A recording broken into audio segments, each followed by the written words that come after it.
No one noticed the shy young chef at the edge of the room until she greeted the millionaire's deaf father with trembling hands. In one breathtaking moment of silence, her sign language shattered years of pride, grief, and secrets the family swore to bury. Hello, if you're ready to hear the whole story, click subscribe and tap the notification bell. Type in the comments where you're watching from, because tomorrow, I will be giving you another story just as touching as this one, or maybe even crazier. And you don't want to miss it. Now let's begin. They say kitchens have their own kind of music. The hiss of oil, the clatter of pans, the heartbeat of knives against cutting boards. But for Lena Corbett, it was more than sound. It was safety. Inside the Ember Table, the acclaimed restaurant tucked between Napa's golden vineyards, she moved quietly, blending into the rhythm of others. Every motion was measured. Stir, taste, breathe. Her colleagues called her the silent soul of the kitchen, but they didn't know why she preferred silence. When you've lived through loss, you learn that words aren't always comfort. Sometimes they're reminders. Lena had been at the Ember Table for 2 years, ever since she left San Diego behind, and the brother she could no longer visit. She had learned to smile at customers she never spoke to express gratitude with nods and gestures, and it worked. People didn't pry. They just said she was shy. But shyness wasn't the right word. Grief was. At the other end of town, Evan Doran looked out over his family's vineyard from a glass-walled office. Everything about him reflected control, his posture, his words, the way he filled silence before anyone else could. He wasn't cruel, but he was detached, the kind of man who believed vulnerability was a luxury for people who hadn't lost everything. Years ago, when his mother died in a car accident, the world had fallen quiet in a way that went beyond mourning.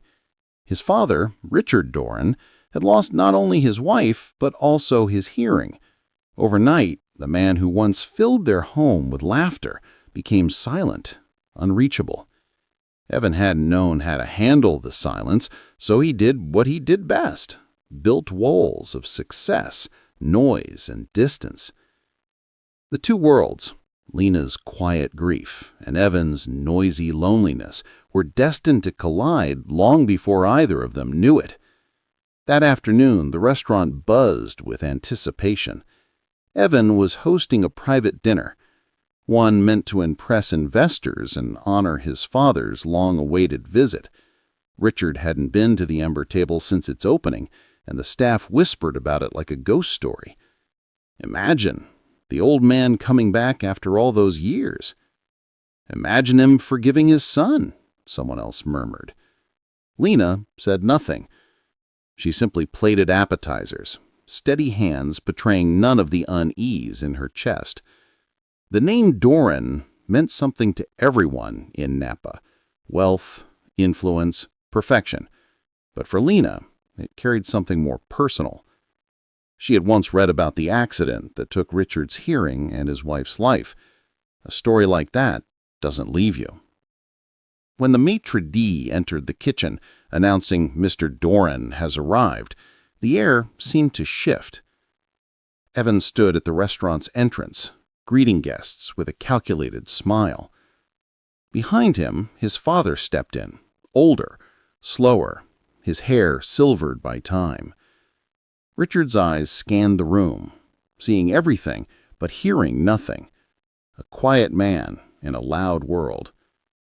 Evan spoke to him, or rather at him, his lips moving without rhythm or patience.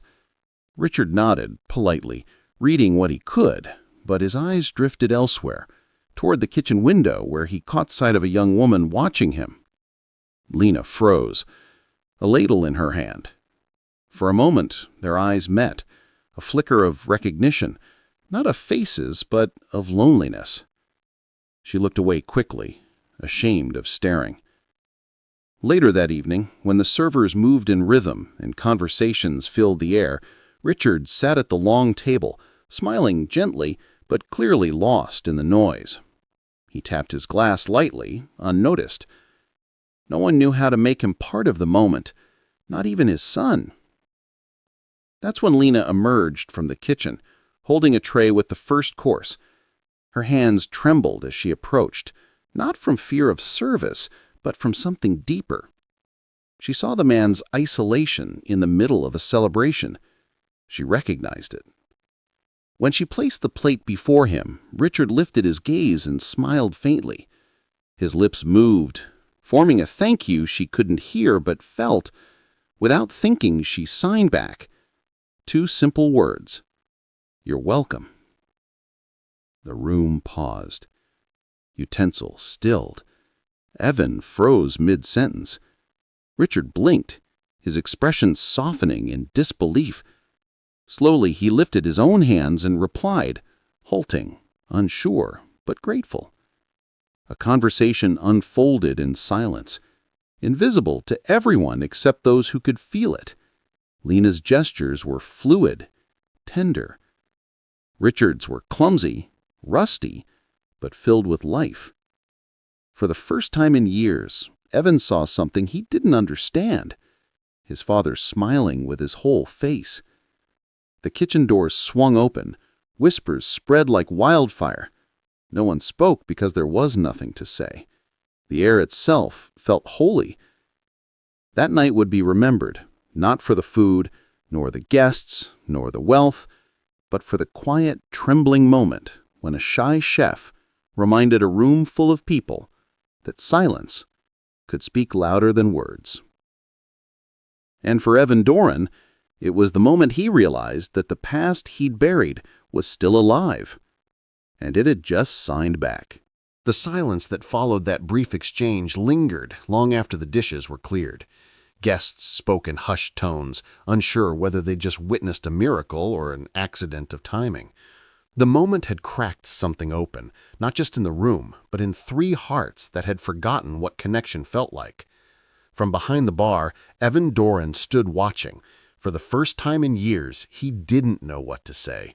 His father, the man who hadn't smiled at him since the funeral, was laughing quietly, shoulders shaking in that soft, voiceless way that felt like music. And all because of her, the shy woman in a plain chef's jacket whose trembling hands had spoken fluently where Evan's expensive words had always failed. He didn't like the feeling, not yet. It made him feel small, unimportant, unnecessary. In the kitchen, Lena Corbett washed her hands again and again, trying to steady her breathing. She hadn't meant to draw attention. She just couldn't bear to see the man sitting alone in a world of sound he couldn't reach. She hadn't signed in years, not since her brother, Caleb, had died. Even thinking his name hurt. She remembered the hospital lights, the final stillness of his chest, the way she'd tried to tell him she loved him, signing through tears he could no longer see. For years she'd kept that language buried, afraid it would bring the pain back, but tonight, instinct had overridden fear. She thought she could disappear afterward, melt back into the kitchen's rhythm, but when she turned, she found Evan Doran standing there, arms crossed, expression unreadable. "You know sign language?" he asked. His tone was polite, but clipped. There was curiosity in it, and something defensive. Lena nodded, drying her hands on her apron. "I do." "Where did you learn?" "My brother," she said simply. Evan hesitated, eyes flicking toward the dining room, where his father still sat, tracing shapes on the tablecloth, smiling faintly, lost in thought. "You made quite an impression," Evan said finally. "He hasn't engaged with anyone like that in years." Lena's gaze dropped. "I didn't mean to overstep." "No," Evan said quickly, then caught himself. "No, you didn't. It was unexpected, that's all." He walked away before she could respond. And yet, something in his voice, a crack, a hesitation, lingered like smoke in the air. Later that night, when the restaurant emptied and the lights dimmed to amber, Evan found his father still seated, unwilling to leave. Richard Doran turned his head as Evan approached, gesturing toward the door, but the old man shook his head. He picked up the linen napkin and traced a single word across it in careful letters. "Thank you." Evan frowned. "For what?" Richard looked toward the kitchen window, where the faint glow still flickered. Then, with slow, deliberate movements, he signed a word Evan barely recognized. "Her." Evan watched helplessly. His father's eyes shone with something he hadn't seen in years: life. When Richard left, escorted gently by a driver, the restaurant fell silent again, but the air didn't feel empty. It pulsed with the ghost of a conversation that had bridged years of distance. That night, Lena lay awake in her small apartment above the bakery across the street, staring at the ceiling.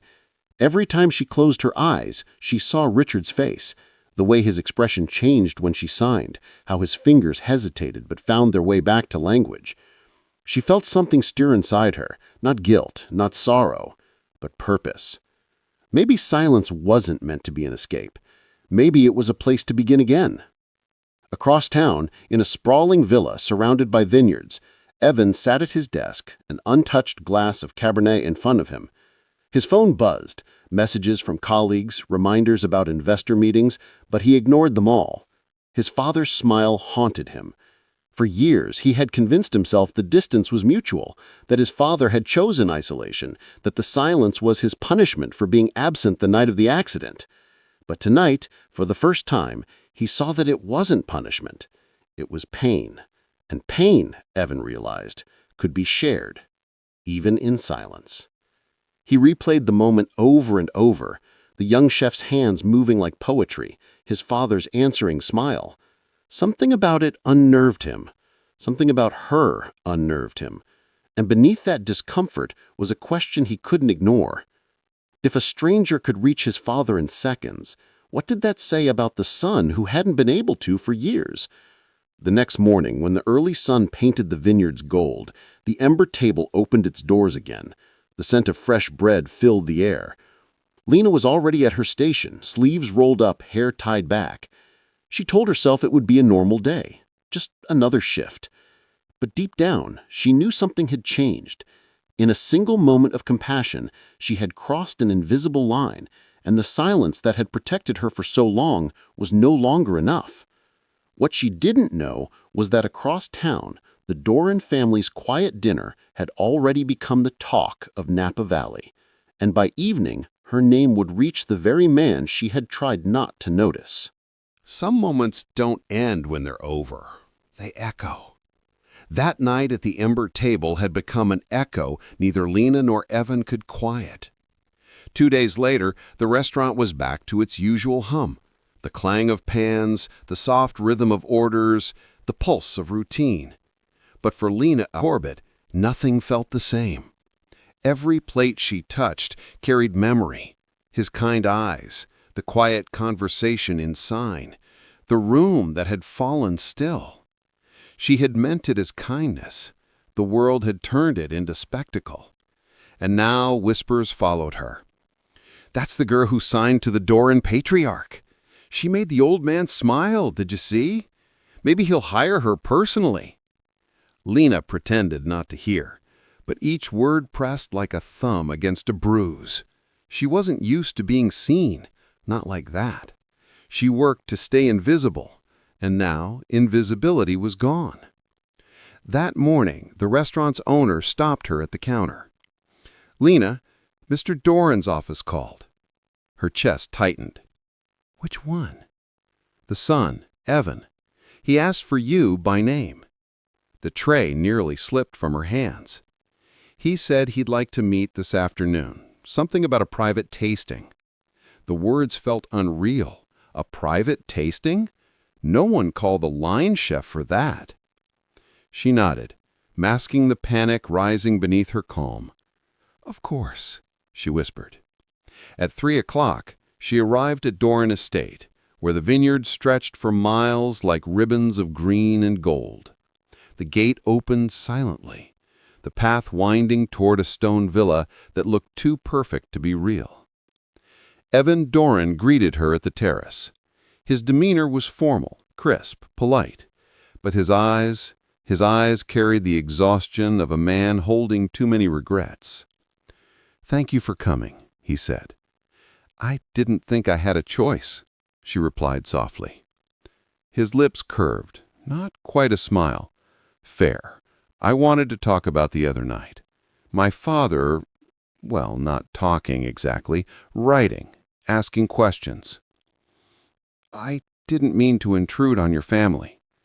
"You didn't." His tone softened.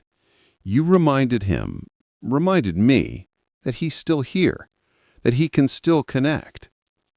A pause stretched between them, heavy and uncertain. Then Evan exhaled and looked away toward the vineyards. "I don't know what you did, but I haven't seen him like that since my mother was alive. And I don't know if I should thank you or resent you for it." Lena blinked, caught off guard. "Resent me?" He gave a hollow laugh.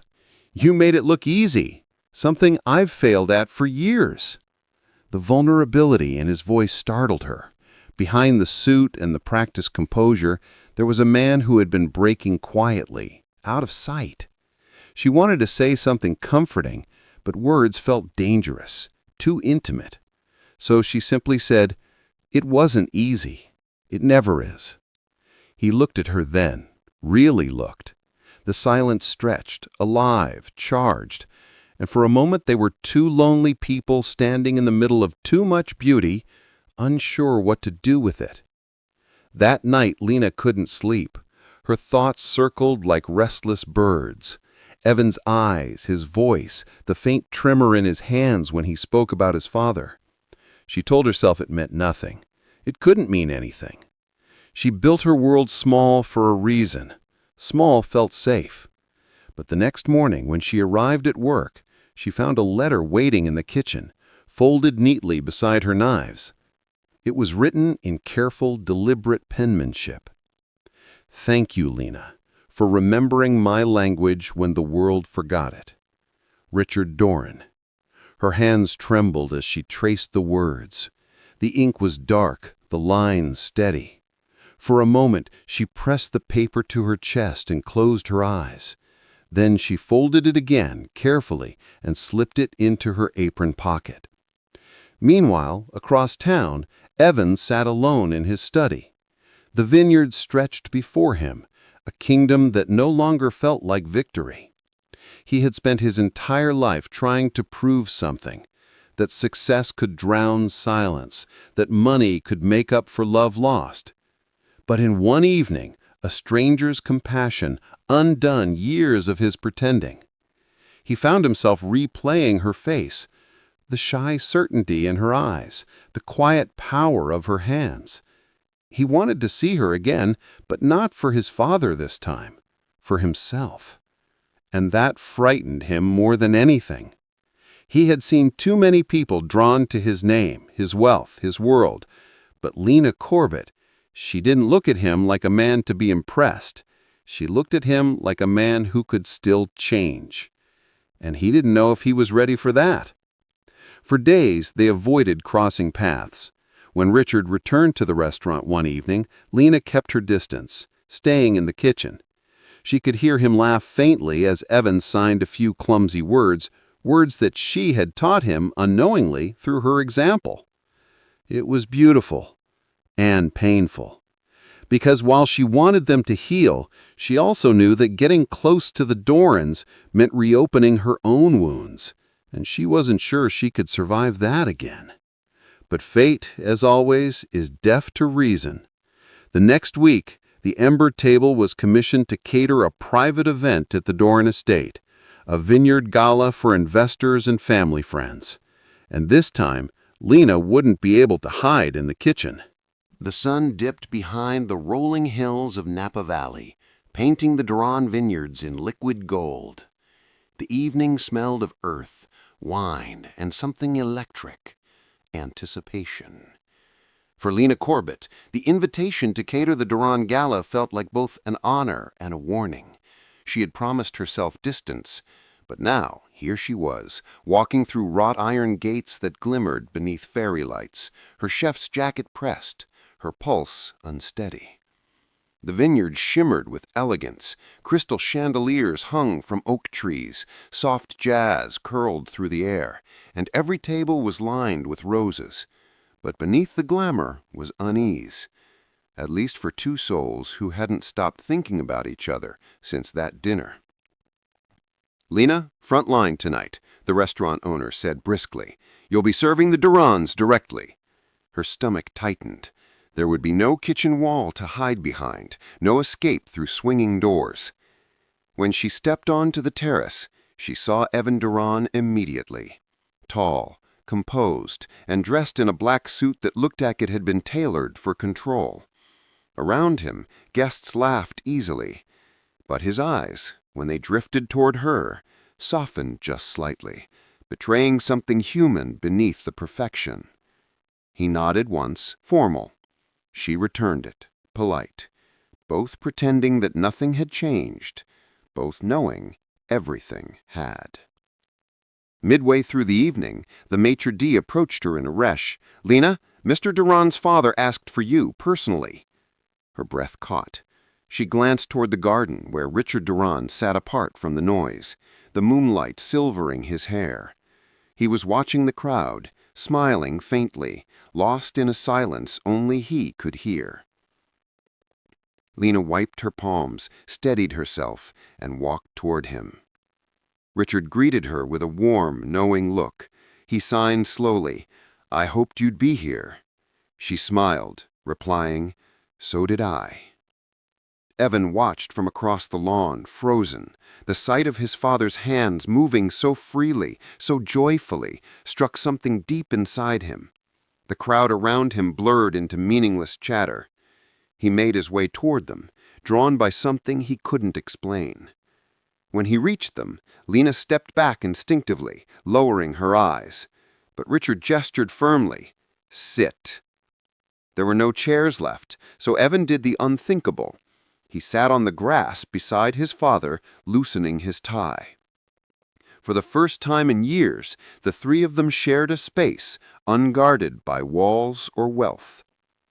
Evan attempted to sign, halting, unsure. Lena watched, gently correcting him with a whisper.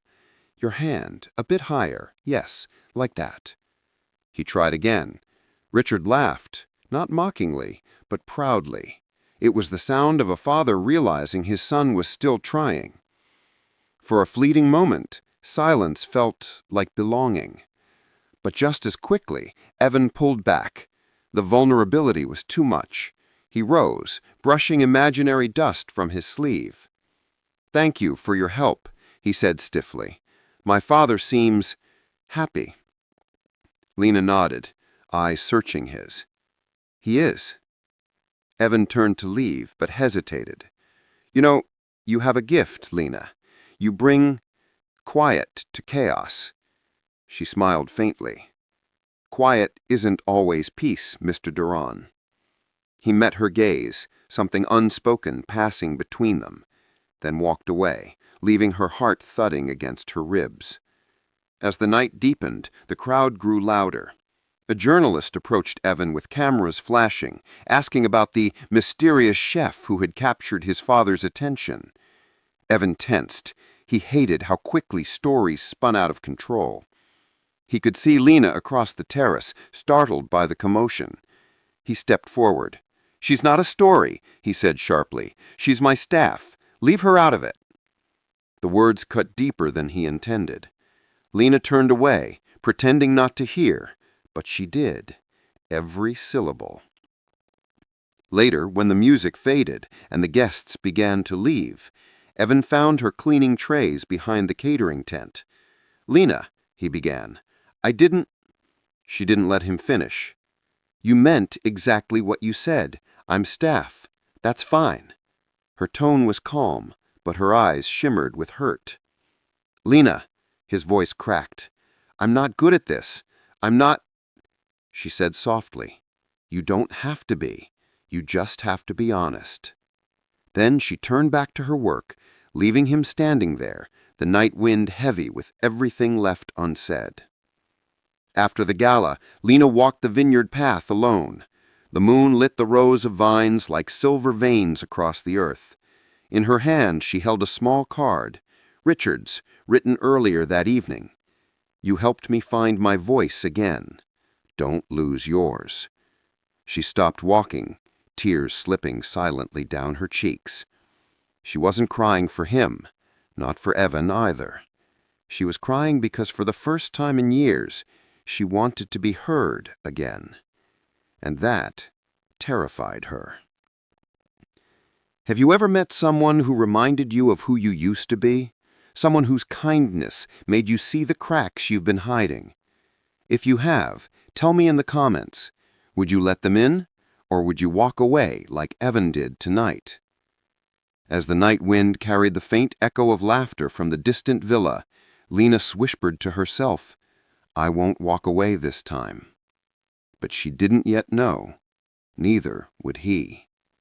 Because fate wasn't done with them.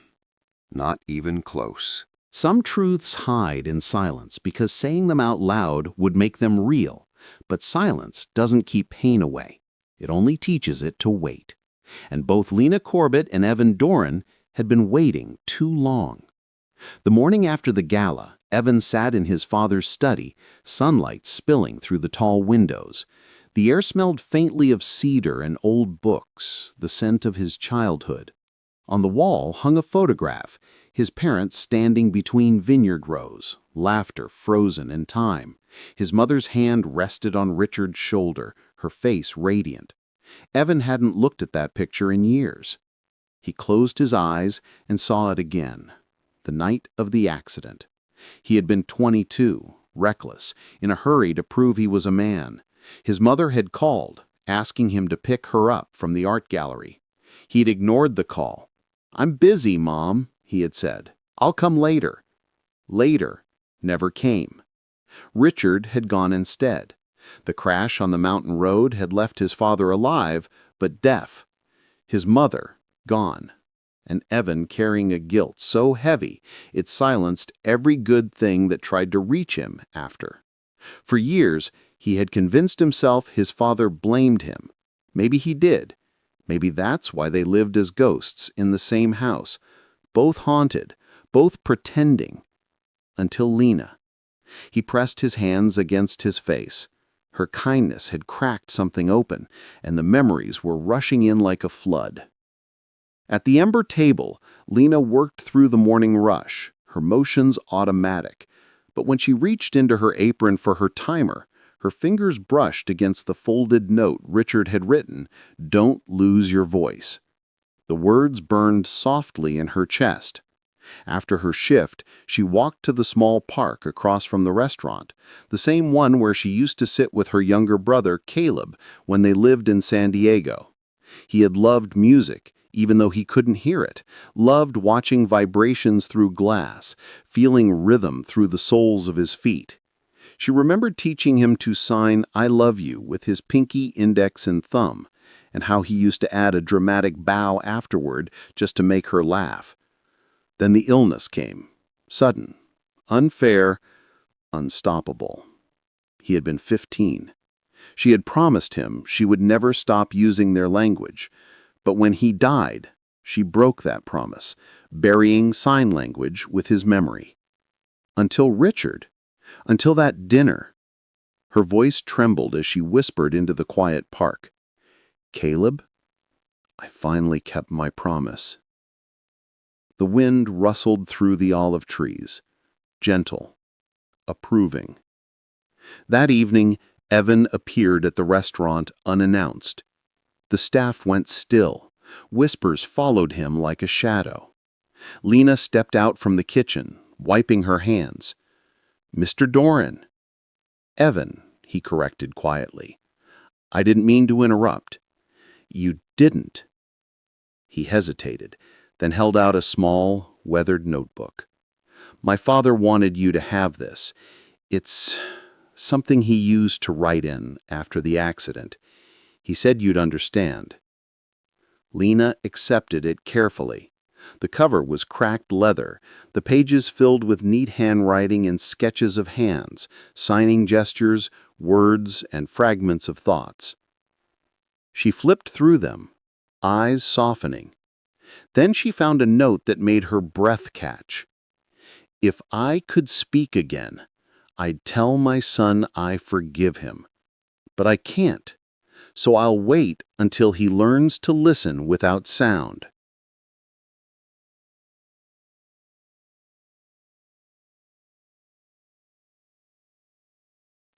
Lena looked up, tears glistening. He forgave you a long time ago, Evan. Evan swallowed hard. Maybe, but I never forgave myself. For the first time, Lena reached out, not with words, but with her hand, resting it gently over his. Then maybe it's time to start. They sat together after closing, the restaurant dimly lit, the sound of the refrigerator humming softly in the background. Evan asked, "You said you learned sign from your brother. What happened to him?" Lena took a long breath. "He died. Years ago." "I'm sorry." She nodded. "He used to tell me that silence is just music we haven't learned to dance to yet. I didn't believe him until I met your father." Evan smiled faintly, his eyes distant. "You and my father, you both live in a world I've always avoided. And why is that?" "Because it's honest. And honesty hurts." Her gaze softened. "Maybe it's supposed to." The clock ticked between them, loud in the quiet. The distance that once felt protective now felt unbearable. When Evan finally stood, he looked down at her and said, "You make it easier to breathe, Lena, and that scares me." She didn't answer. She didn't need to.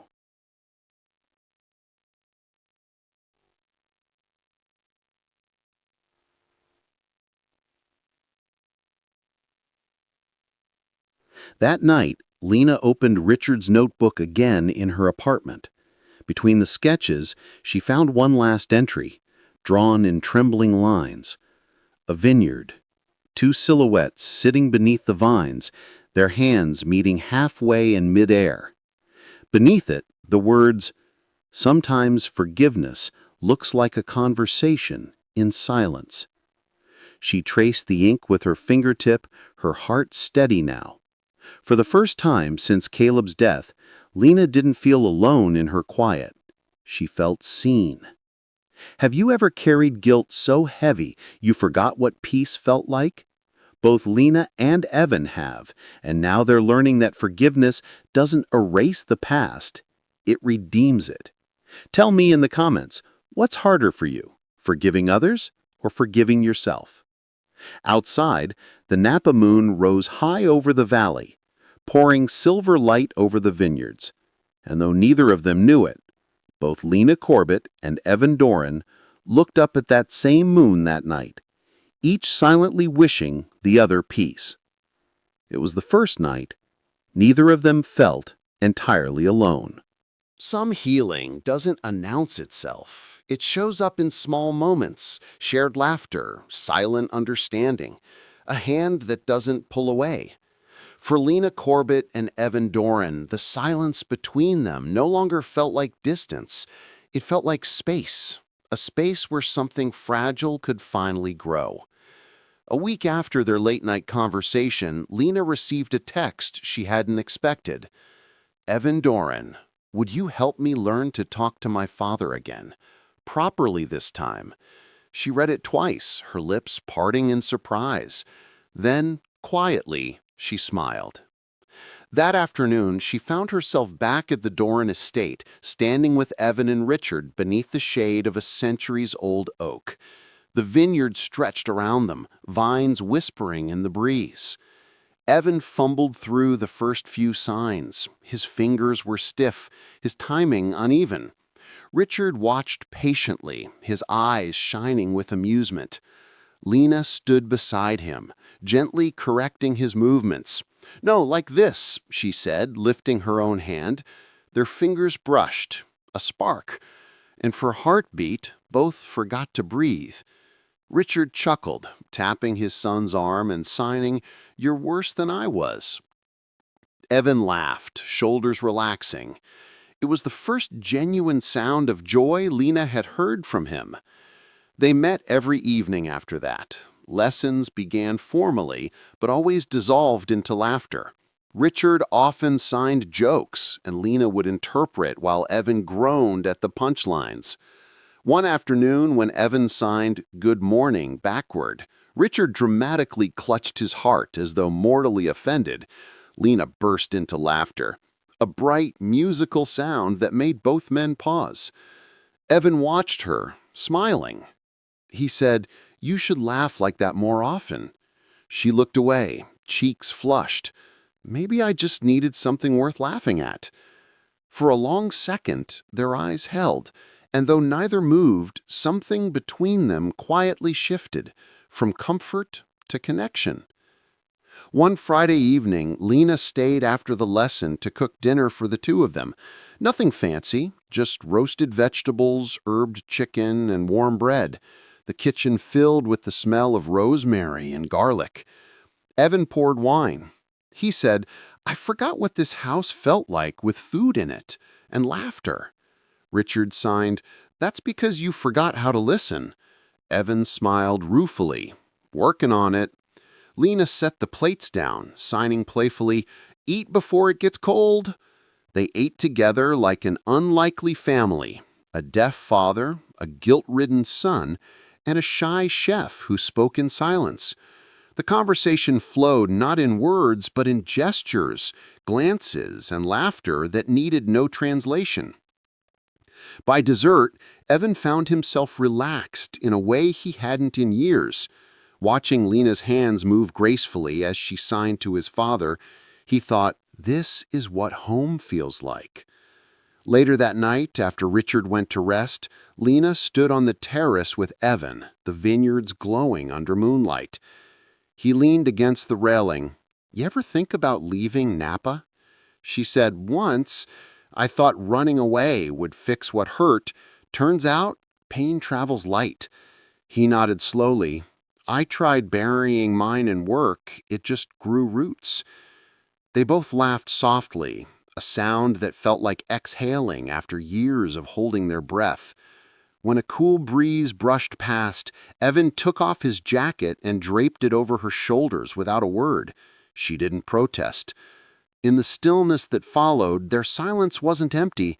It was full of understanding, of unsaid things, and hope that maybe, just maybe, the worst was behind them. Before she left that night, Richard stopped her at the door and signed something simple. "Thank you for giving my son back." Lena's throat tightened. She signed, "He gave himself back." But as she walked to her car, she couldn't help glancing back at the villa glowing faintly through the vines, a house that had once been silent, now breathing again. And for the first time, she wondered if this was more than a story of healing. Maybe it was the beginning of love. Sometimes the people who teach us to speak again don't do it with words. They do it with patience, presence, and kindness. Tell me in the comments who in your life has reminded you what warmth feels like after silence. That night, as the valley slept, Lena dreamed of hands moving gracefully through light, not in grief this time, but in promise. And far across the vineyards, Evan lay awake, replaying her laughter until sleep finally came. There's a cruel rhythm to healing. Just when it begins to feel safe, life tests the seams to see if they'll hold. For Lena Corbett and Evan Doran, that test came without warning. The Ember table was buzzing that morning. A journalist from the Napa Gazette had come to interview Evan about his new philanthropic project, a fund for deaf education inspired by his father. Lena wasn't supposed to be there, but she was, quietly plating desserts when she heard her name. The interviewer leaned forward. "We heard there's someone who helped reconnect you and your father. A chef?" Evan smiled faintly. "Yes, Lena Corbett. She's remarkable. She reminded me what listening really means." The interviewer's tone turned curious. "And the rumors that she was involved with your company's charity decisions?" Evan hesitated. That's not accurate. But you are funding her restaurant's expansion, correct?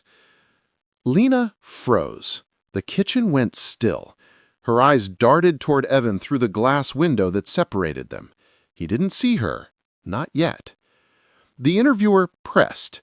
So there's no personal relationship influencing your donations. Evan's jaw tightened. No, it's purely professional. Purely professional. The words hit harder than he could have known. Lena's breath caught. For a moment, she couldn't move. Then she turned, took off her apron, and walked out the back door into the late afternoon sun. When Evan realized what he'd said, and that Lena had overheard, he left the restaurant immediately. He found her walking down the road toward the vineyards, her shoulders stiff, eyes forward. "Lena, wait!" She stopped, but didn't turn. "You didn't owe me anything, Evan. You made that clear." "That's not what I meant. The interview." "I know what you meant. You needed to protect your reputation. I understand that." Her voice was calm, but her hands trembled slightly at her sides. He exhaled, frustrated. "That's not fair. You think I don't care about you?" "Care?" She turned now, eyes shining. "You spent weeks teaching your father to listen again, but the second someone questioned your image, you went silent." "Lena!" "You think silence is noble, Evan, but sometimes it's just cowardice." The words landed like glass shattering between them. He stepped back, unable to respond. She shook her head, her voice soft now. "I thought I was helping you heal. Maybe I was just helping you hide." And with that, she walked away, her figure shrinking into the golden haze of the vineyard. That night, Evan returned home to find Richard waiting on the terrace. His father's expression was sharp, not angry, but disappointed. Richard signed, "You hurt her." Evan sank into a chair. "I didn't mean to." "Intentions don't heal wounds," Richard replied, his hands firm. "Truth does." Evan pressed his palms together. "I just didn't want people thinking she—" Richard interrupted, his hands slicing the air. "You cared what they thought, not what she felt." Silence settled thick between them. Then Richard signed slowly, his movements deliberate. "I lost my mother because I waited too long to say what mattered. Don't repeat my mistake." Evan lowered his head, guilt flooding his chest. "She won't listen." His father leaned forward, catching his gaze. "Then show her. Don't speak. Show." In her small apartment above the bakery, Lena sat by the window, the night air drifting in. She replayed Evan's words, purely professional, until they stopped sounding like protection and started sounding like truth. She hated how much it hurt. She reached for Richard's notebook, the one with the sketches and notes, and opened it to the page she hadn't read before. It was a drawing of hands signing the word love. Beneath it, in Richard's shaky handwriting, "Sometimes we speak loudest when we finally stop hiding." She closed the book, her throat tight. Maybe Richard was right. Maybe silence wasn't a refuge anymore. 2 days passed before Evan showed up at the Ember table again. The staff glanced nervously as he walked in, carrying a small wooden box. Lena was at the counter, rolling dough. She didn't look up. He set the box down gently. "This was my mother's. She kept all her recipes in it. My father found it last week and thought you should have it." Lena finally looked at him, weary, guarded. "Why?" "Because she said food speaks when words fail. I think she'd have liked you." For a moment, neither moved. The air was thick with all the things they couldn't yet say. Then Lena spoke, her voice barely above a whisper. "You can't just give me memories and expect forgiveness." "I'm not asking for forgiveness. I'm asking for a chance to be honest." She studied him, the exhaustion in his eyes, the sincerity he was trying so hard to hold. "Then stop talking," she said softly, "and listen." She turned back to her work, hands steady now, each motion deliberate, as if kneading not just dough, but every unsaid word between them. Evan stood there a long time before he finally left. That night, the valley was unusually still. The wind had died, the vines unmoving, as if even the world held its breath. Evan sat on his balcony staring into the dark fields, while across town, Lena lit a single candle by her window. Both were waiting for something. Neither knew how to begin.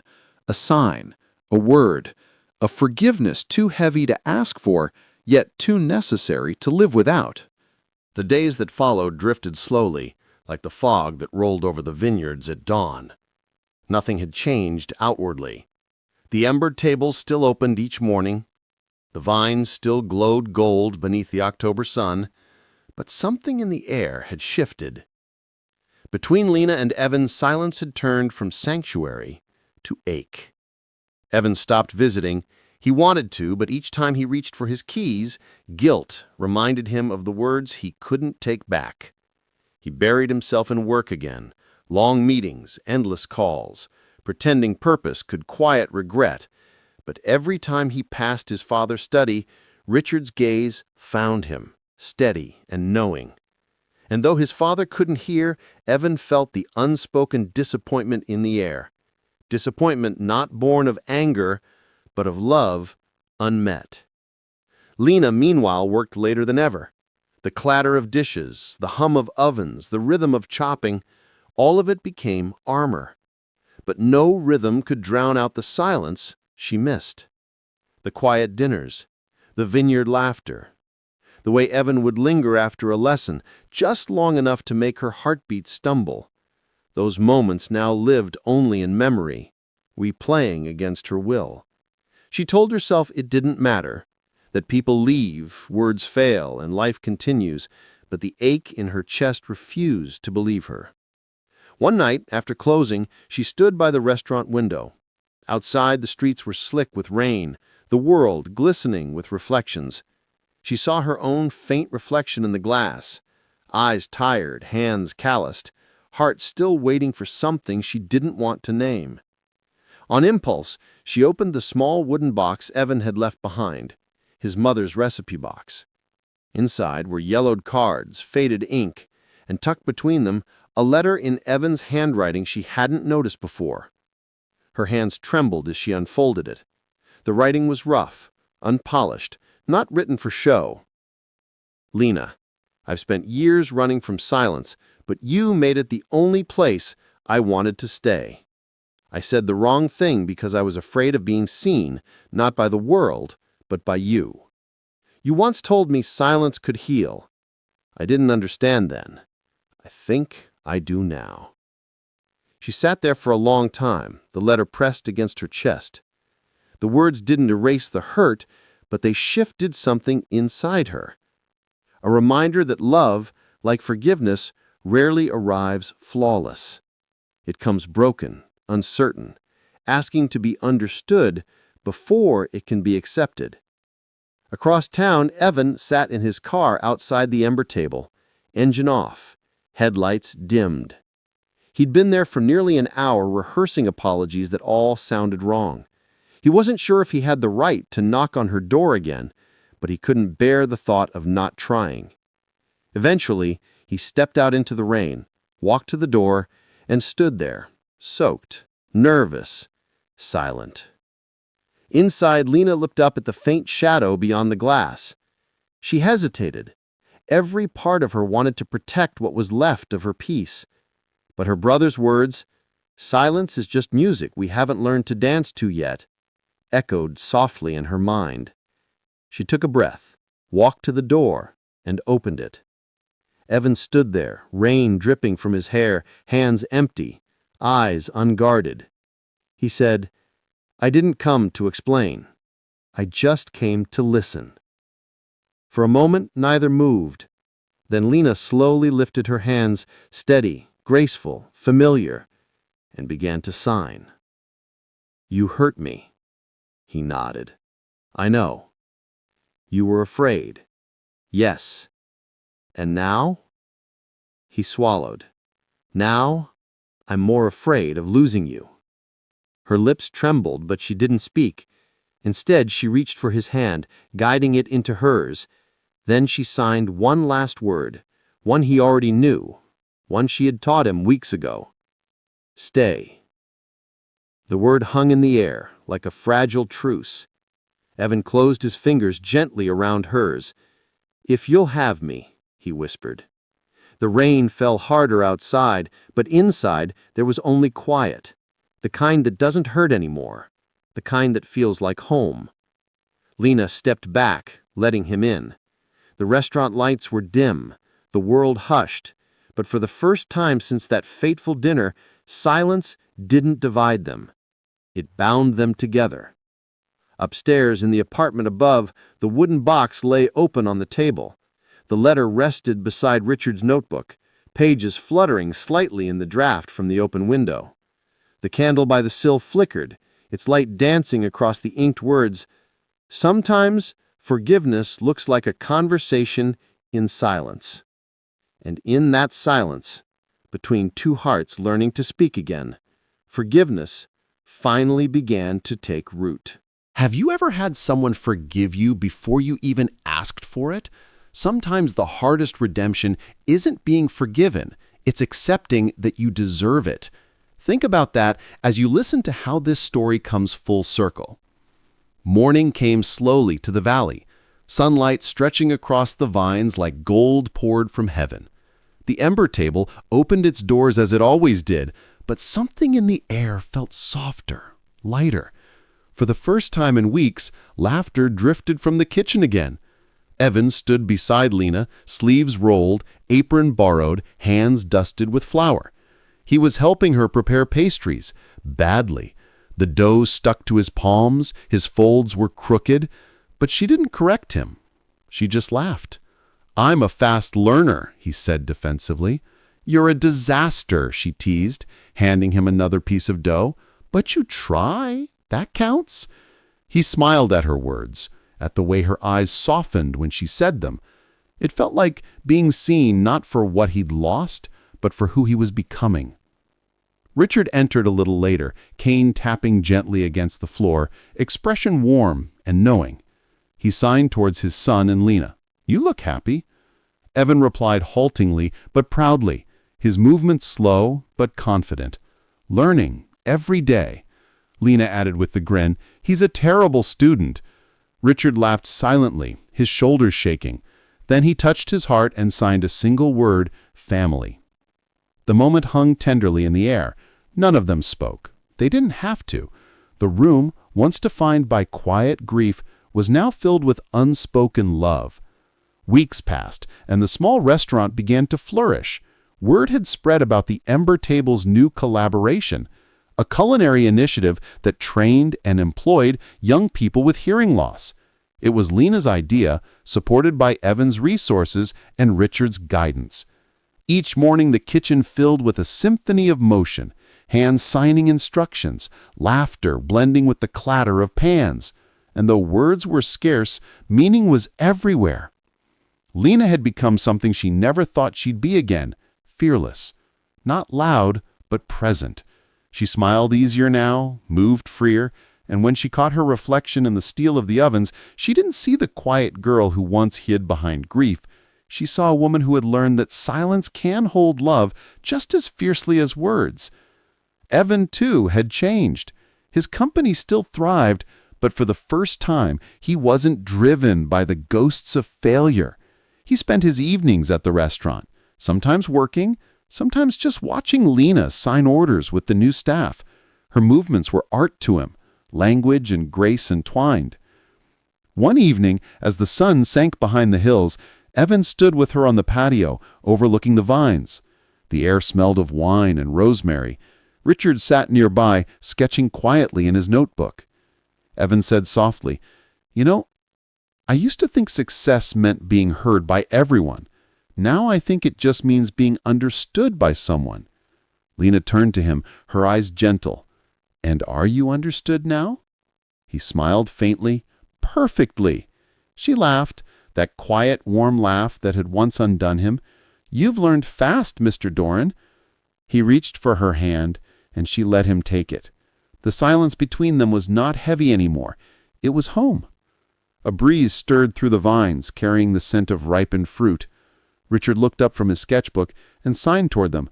She'd be proud. Evan nodded, eyes glistening. "I think she already is." Lena leaned her head against his shoulder, and for a moment everything, grief, guilt, distance, melted into something pure. Later that night, after closing, Lena lit a candle in the window of her apartment, the same window where she had once sat alone reading Richard's notes in silence. Only now she wasn't mourning. She was remembering. She whispered into the still air, "Caleb, I finally danced." The flame flickered, steady and bright, as if answering. Down below, Evan locked up the restaurant, pausing to look up at her window before turning off the lights. He didn't need to say anything. Some promises don't need words. Do you believe silence can heal? That it can be more powerful than words when shared with the right person? Tell me in the comments what this story reminded you of. A moment, a person, or a silence that finally spoke to you. And so, in the heart of Napa Valley, under vines that had seen generations of heartbreak and harvest, 3 people found what they didn't know they were searching for: peace. The shy chef who had once spoken only in gestures, the millionaire's son who had forgotten how to listen, and the deaf father who taught them both that silence, when shared with love, is never empty. They had been strangers, bound by circumstance, broken by loss, and mended by the language of the heart. And in the end, when the final light of day kissed the vineyard, the only sound that lingered was not spoken at all. It was the sound of forgiveness. Thank you for watching this story to the end. If you loved this story, you will definitely love the next one. It's more intriguing than you can ever imagine. So go ahead and watch it now. Click on the image on your screen right away to watch the next one. And don't forget to subscribe to our channel. It helps and encourages us to share the best human interest stories you'd love.